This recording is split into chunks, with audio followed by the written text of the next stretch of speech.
ہمارے بزرگوں نے فرمایا ہے کہ جس کو اللہ تعالیٰ کی محبت کی تڑپ چاہیے وہ مثنوی معیاروں دے.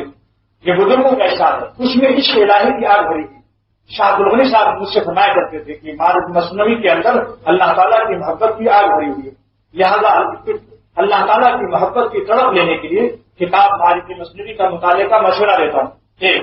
نمبر 2 معرفت الہیہ، خدا کی پہچان. شاہ عبدالغنی صاحب کی لکھی ہوئی ہے، ان کے مضامین ہیں، قلم میرا ہے لیکن اللہ تعالیٰ نے اس سے بڑے بڑے علماء کو خیر ہو رہا ہے. نمبر 3 حضرت ڈاکٹر صاحب رحمۃ اللہ علیہ نے فرمایا تھا کہ حضرت کی علمت خانی مولانا شفیع صاحب کے 1500 واز تقریباً ہیں، لیکن 3 واز ان کی ریڑھ کی ہڈی ہے، روح ہے. راحت القلوب 1، ملت ابراہیم 2، طریق القلندر 3.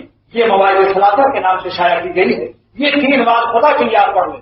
اختر اللہ کے لیے کہہ رہا ہے، خدا کے گھر کی، کہ اللہ کے لیے بزرگوں کی اس نصیحت پر عمل کر دو. 3 واز پڑھنے سے انشاءاللہ تعالیٰ دل میں اللہ کی محبت کی چنگاری ضرور آ جائے گی انشاءاللہ تعالیٰ، اگر آپ اللہ کے لیے پڑھیں. چوتھا، جوان بچے جن کو شہوت اور عورتوں کی بریانی بے پردگی ہے، عورتوں کے لیے، لڑکوں کے لیے، لڑکیوں کے لیے یکساں یہ کتاب مفید ہے. جو آج حسن عشق کی ننگی تصویریں اور دنیا میں جو کشمکش چل رہی ہے بے پردگی وغیرہ، تو حسینوں سے جان بچانے کے لیے، جوانی بچانے کے لیے سن لو یہ میری کتاب روح کی بیماریاں اور ان کا علاج. 2 حصہ ہے، حصہ 1 حصہ 2. پہلے حصہ 1 دیکھ لیجیے، حصہ 2 بھی دیکھ لیجیے. اس کا مشورہ دیتا ہوں کہ اپنے بچوں کو بھی پڑھواؤ. اگر چاہتے ہو کہ میرے بچے موجودہ ٹی وی اور بے پردہ عورتوں سے بچ جائیں، ان کی جوانیاں بچ جائیں، صحت جسمانی بھی بچ جائے گی انشاءاللہ تعالیٰ. آج 48 کے لڑکوں کو سبق بھول رہا ہے.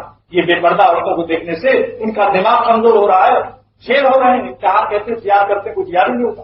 یہ چیزیں تو آپ کی دنیا کے لیے بھی مفید ہے، لیکن ساتھ ساتھ انشاءاللہ آخرت کا بھی فائدہ ہوگا.